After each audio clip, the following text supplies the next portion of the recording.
dari kelas 1B D3 Fisioterapi Poltekkes Kemenkes Surakarta. Pada video pembelajaran kali ini, saya akan membahas mengenai sistem saraf tepi. Untuk mengetahui lebih lanjut apa itu sistem saraf tepi, simak videonya pada penjelasan berikut ini. Pembahasan yang pertama mengenai pengertian dari sistem saraf tepi.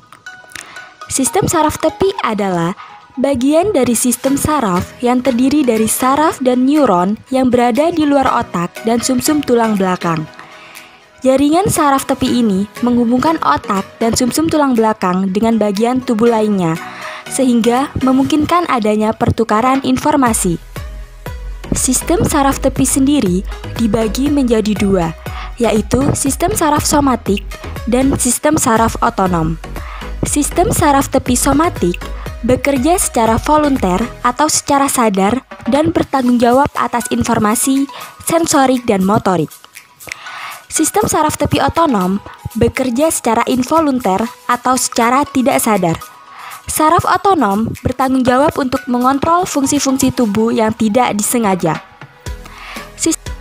Fungsi dari sistem saraf tepi itu sendiri adalah koneksi dan hubungan antara otak dan sumsum tulang belakang dengan seluruh tubuh seperti organ-organ tubuh, anggota tubuh, dan kulit.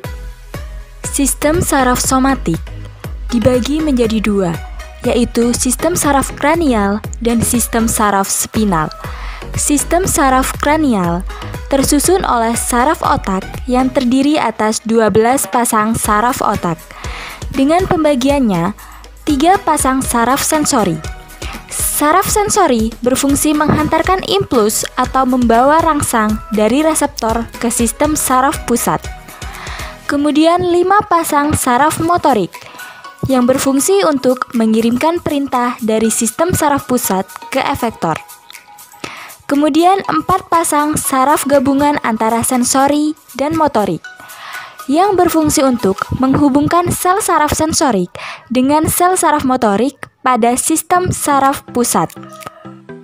Sistem saraf spinal terdiri atas 31 pasang saraf dari sumsum tulang belakang dengan perinciannya sebagai berikut: 8 pasang saraf leher, 2 pasang saraf punggung, 5 pasang saraf pinggang, 5 pasang saraf pinggul, serta 1 pasang saraf ekor. Berikut penjelasan dari sistem saraf kranial serta struktur yang dirangsangnya yang wajib kalian ketahui. Saraf pertama yaitu saraf olfaktori, merupakan saraf sensoris dari hidung sebagai perangsang bau. Saraf kedua yaitu saraf optik, merupakan saraf sensoris dari retina sebagai saraf penglihatan. Saraf ketiga yaitu saraf okulomotor, merupakan saraf motoris untuk menggerakkan bola mata menuju otot-otot pada bola mata. Saraf keempat yaitu saraf troklear, merupakan saraf motoris seperti saraf okulomotor untuk menggerakkan bola mata menuju otot bola mata. Saraf yang kelima yaitu saraf trigeminal, merupakan saraf campuran dengan saraf sensori dari wajah, sentuhan serta rasa nyeri, dan saraf motorik menuju rahang yang berupa pergerakan. Saraf yang keenam yaitu saraf abducens, merupakan saraf motoris untuk pergerakan mata menuju otot-otot bola mata. Saraf yang ketujuh yaitu saraf fasial, merupakan saraf campuran, yaitu saraf sensoris dari lidah sebagai pengecap, dan saraf motoris yang menuju otot-otot wajah menunjukkan ekspresi. Saraf yang kedelapan yaitu saraf auditory, merupakan saraf sensoris untuk pendengaran dari koklea dan untuk keseimbangan dari saluran setengah lingkaran.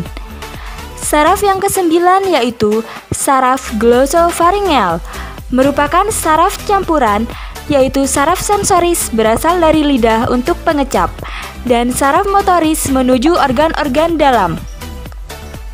Saraf yang ke-10 yaitu saraf vagus, merupakan saraf campuran, yaitu saraf sensoris berasal dari organ-organ dalam dan saraf motoris menuju organ-organ dalam yang sama. Saraf yang ke-11 yaitu saraf aksesori, merupakan saraf motoris untuk pergerakan kepala menuju otot-otot leher. Saraf yang ke-12 yaitu saraf hipoglosal, merupakan saraf motoris untuk pergerakan lidah dan menuju otot-otot lidah. Sistem saraf otonom dibagi menjadi dua, yaitu sistem saraf simpatis dan sistem saraf parasimpatis. Yang pertama yaitu sistem saraf simpatis. Salah satu sistem saraf otonom ini terdapat pada depan tulang rusuk bagian belakang yang ada pada pangkal sumsum tulang belakang. Bisa kita disebut jika letak dari sistem saraf ini berupa medula spinalis yang ada pada bagian dada dan juga pinggang. Saraf simpatis juga dikenal sebagai saraf torakolumbar. Sistem ini memiliki fungsi dalam mengacu kerja organ tubuh kita. Namun, ada pula yang menghambat kerja dari organ tersebut. Fungsi dari sistem saraf otonom simpatis ini antara lain adalah mampu memperbesar bagian pupil mata, memperbesar bronkus, menghambat ekresi, menghambat sekresi dari empedu, dan mempercepat detak jantung. Fungsi lainnya yaitu memperlambat kerja sistem pencernaan, menurunkan tekanan darah, meningkatkan sekresi adrenalin, dan menghambat kontraksi dari kantung kemih. Yang kedua ada sistem saraf parasimpatis.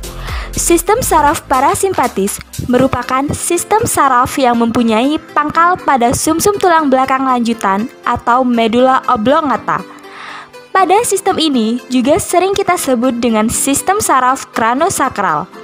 Fungsi dari sistem saraf otonom parasimpatis berbeda atau berbanding terbalik dengan sistem saraf simpatis.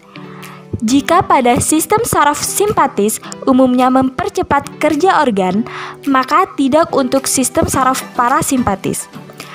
Seperti yang sudah kita ketahui, jika sistem ini adalah kebalikannya, yaitu memperlambat kerja dari organ. Jadi, dengan cara kedua sistem saraf ini, maka organ menjadi seimbang dan normal. Fungsi dari sistem saraf parasimpatis diantaranya adalah mengecilkan ukuran pupil mata, merangsang ekresi, dan memperkecil bronkus. Fungsi lainnya antara lain meningkatkan tekanan darah, menghambat sekresi, menghambat detak jantung, dan meningkatkan sekresi empedu, menghambat pencernaan, serta mempercepat kontraksi dari kantung kemih.